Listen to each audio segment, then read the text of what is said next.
हमारे बीच में आज इस पंचायत को इस रूप में आयोजित करने में बहुत बड़ा योगदान रहा, इस को आगे बढ़ाने में जिनका बहुत बड़ा योगदान है। और मैं बधाई देता हूं हमारे भाई विजय प्रताप जी, क्योंकि जो इतनी बड़ी पंचायत, जिस पंचायत में हम देख रहे हैं इतने प्रदेशों से ऐसा नेतृत्व यहाँ पर एकत्रित हुआ है अनंतपुर गांव के हकों की रक्षा के लिए।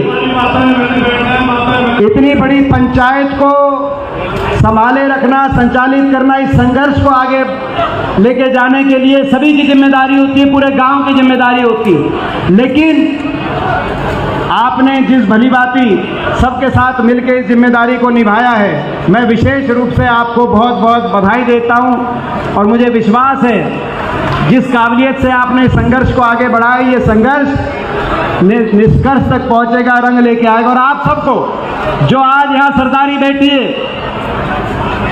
आप सबको भी मैं बहुत बहुत आप सबका अभिवादन करता हूँ। कितने घंटों से, 9 बजे से, मेरे ख्याल 1 बजे के आसपास हम पहुंचे, 12:30 1। उस समय पांव रखने की जगह नहीं थी।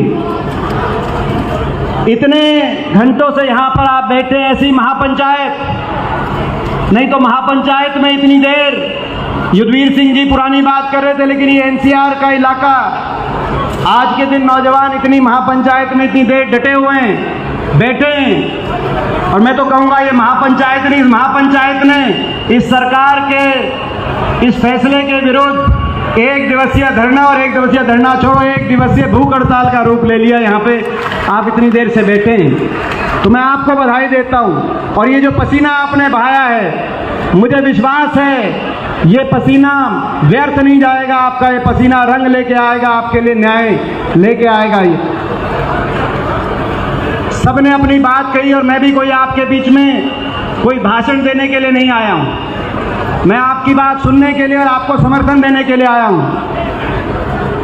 मैं अपनी ओर से, अपने दल की ओर से इस महापंचायत को पूरा समर्थन देने का ऐलान करता हूं, पूरा समर्थन देने की हम घोषणा करते हैं।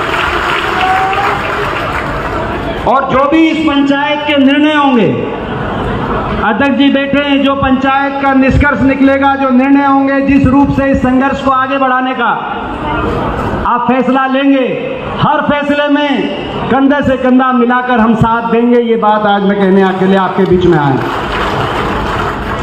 ये लड़ाई न्याय की लड़ाई है, अन्याय के खिलाफ लड़ाई है। सबने अपनी अपनी तरीके से हर बात को आपके बीच में रखा, मगर आप उससे ज्यादा समझते हैं। ये आज स्थिति क्यों बनी, कैसे बनी, आज क्यों घर उजाड़े जा rहे हैं, किसान का, गरीब का, मजदूर का आशियाना आज क्यों उजाड़ा जा रहा है। इस सरकार की नीति और इस सरकार की नीयत लुटेरे वर्ग के लिए है या कमेरे वर्ग के लिए है, वो आप मुझसे ज्यादा जानते हैं। ये सरकार बड़े पूंजीपति,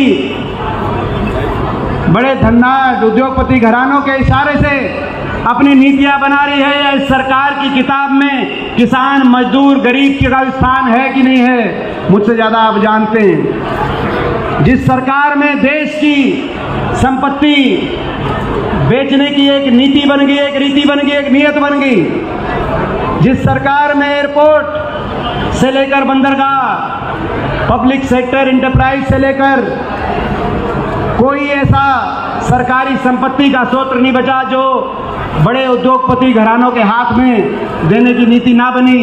अब उनकी नजर हमारे इस पर अरावली पर है।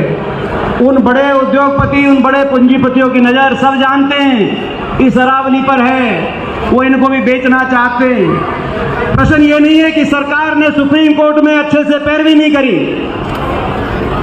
प्रश्न ये है किस नियत से अच्छे से पैरवी नहीं की गई।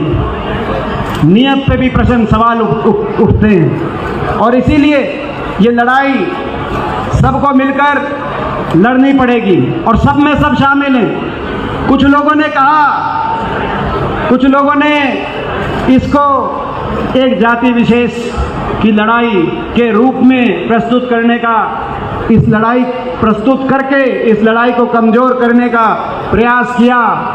आज उन लोगों को मैं जवाब देने के लिए आया हूँ। ये लड़ाई छत्तीस बिरादरी की लड़ाई है। किसान, मजदूर, गरीब का सबका आपस में रिश्ता है। पसीने की कमाई का रिश्ता है, ईमानदारी का रिश्ता है और अन्याय के खिलाफ लड़ाई लड़ने का रिश्ता है। इस लड़ाई में हम सब साथ खड़े हैं। हरियाणा की छत्तीस बिरादरी साथ खड़ी है और जब तक न्याय नहीं मिलेगा तब तक हम साथ निभाएंगे अपने भाइयों का। आज ये मैं कहने आया हूं। और सरकार ना भूले, अगर सरकार अन्याय करेगी तो आवाज उठेगी। और जो ये कह रहे हैं कि कोर्ट का फैसला है, सही कहा बहुत लोगों ने मुझसे पहले, बहुत से वक्ताओं ने,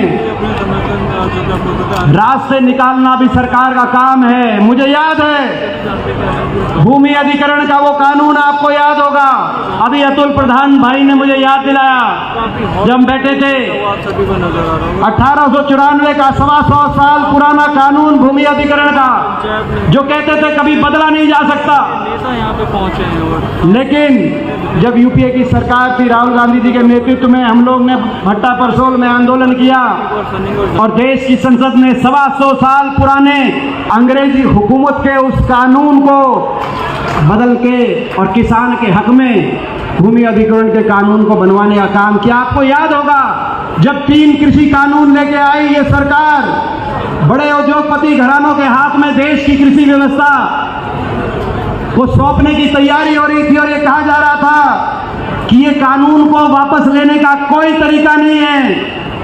13 महीने तक 750 किसानों ने कुर्बानी दी और इसी सरकार ने और देश के प्रधानमंत्री जी ने टीवी पर आकर कहा कि आज किसानों की जीत हुई और इन कानूनों को हम वापस लेने का रास्ता निकालते हैं। ये वही संसद है।